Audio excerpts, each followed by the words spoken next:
थेट दृश्य आपण बघताय। आमदार संदीप क्षीरसागर आणि आमदार प्रकाश सोळंके हे आंदोलनास्थळी दाखल झालेले आहेत। आझाद मैदानावर दोन्हीही आमदार हे मनोज जरांगे पाटील यांच्या आंदोलनाच्या ठिकाणी पोहोचलेले आहेत।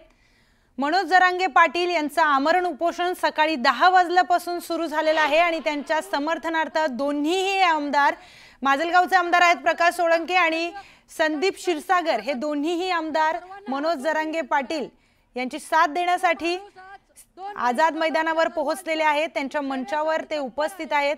प्रकाश सोळंके हे त्यांच्या मंचावर दिसतात, त्यांच्या सोबत आमदार संदीप क्षीरसागर देखील आहेत।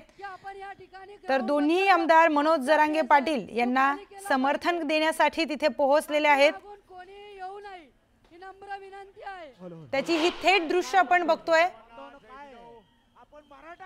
मनोज जरांगे पाटील यांचं आंदोलन सुरू झालेलं आहे आझाद मैदानावर। आज सकाळी 10 वाजल्यापासून त्यांनी आंदोलनाला सुरुवात केली आहे। त्यांना समर्थन देण्यासाठी हजारोंच्या संख्येने मराठा आंदोलक हे मुंबईमध्ये दाखल झालेले आहेत। मोठ्या संख्येने आपण बघितलं विविध ठिकाणी मुंबईच्या मोठी वाहनांचा ताफा हा मुंबईमध्ये दाखल झालेला आहे। त्याचबरोबर हे दोन्ही आमदार संदीप क्षीरसागर आणि आमदार प्रकाश सोळंके हे दोन्ही आमदार आंदोलनाच्या ठिकाणी पोहोचलेले आहेत आणि हे दोन्हीही आमदार मनोज जरांगे पाटील यांना समर्थन देण्यासाठी पोहोचलेत। दोन दृश्य आपण बघतोय, एक थेट आझाद मैदानाजवळची दृश्य आहेत, मोठ्या प्रमाणामध्ये गर्दी आझाद मैदानाजवळ झाली आहे आणि दुसरी दृश्य थेट आपण व्यासपीठावरची बघतोय। थेट जाऊयात राहुल जोरी यांच्याकडे। राहुल, दोन्ही आमदार जरांगे पाटील यांना समर्थनार्थ पोहोचलेले आहेत।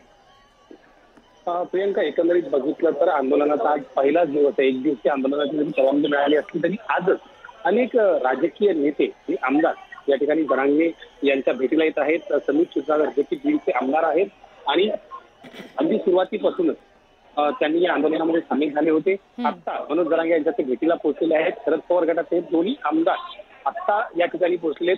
खरं तर या सगळ्या पार्श्वभूमीवर आता सत्ताधारी आमदारांपैकी मनोज जरांगे यांना भेटायला कोण येणार हे देखील तितकंच महत्वाचं आहे आणि त्यामुळे सत्ताधारी आमदारांसोबतच सरकारचं कुठलं शिष्टमंडळ त्यांची भेट घेत आहे का, या आंदोलनामध्ये आज नेमकं दिवसभरात कुठल्या प्रमुख गोष्टी याच्यामध्ये होतील, यासोबत महत्वाचे नेते आज या ठिकाणी कोण येतील हे देखील पाहणं महत्वाचं झालं।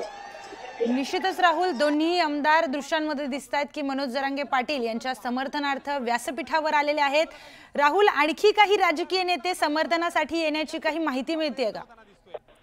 सध्या जर परिस्थिती बघितली तर अगदी काही वेळापूर्वीच मनोज जरांगे यांचं आझाद मैदानात ते पोहोचले। खरं तर सकाळी त्यांनी पोहोचण्यापेक्षा मात्र ही वेळ जी आहे ती संपूर्ण गर्दीमुळे साधारण 4 तास उशिरानं त्यांचं आंदोलन सुरू झालं 11च्या सुमारास आणि त्यामुळे आजचा दिवसभरात नेमकं सरकारचं कुठलं शिष्टमंडळ, खास करून मंत्रिमंडळ उपसमिती त्याचे अध्यक्ष राधाकृष्ण विखे पाटील आहेत, उदय सामंत त्याच्यामध्ये आहेत, अनेक महत्वाचे मराठा नेते या संपूर्ण समितीमध्ये आहेत। त्यांच्यापैकी सरकारचा निरोप घेऊन किंवा सरकारकडून कुठला प्रस्ताव घेऊन कोणी येतंय का हे देखील पाहावं लागेल। मात्र सध्या सरकारकडून यामध्ये कोणी भेटायला येणार नसल्याची माहिती सध्या तरी हाती आहे।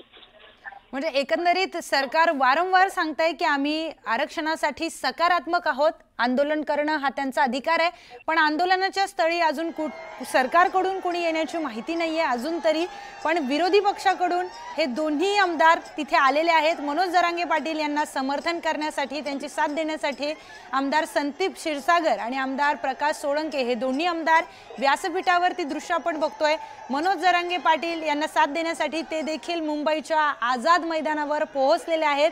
व्यासपीठावरची दृश्य, दुसऱ्या दृश्यांमध्ये आपण बघतोय मोठ्या प्रमाणामध्ये मोठ्या संख्येने मराठा आंदोलक हे मुंबईमध्ये आलेले आहेत।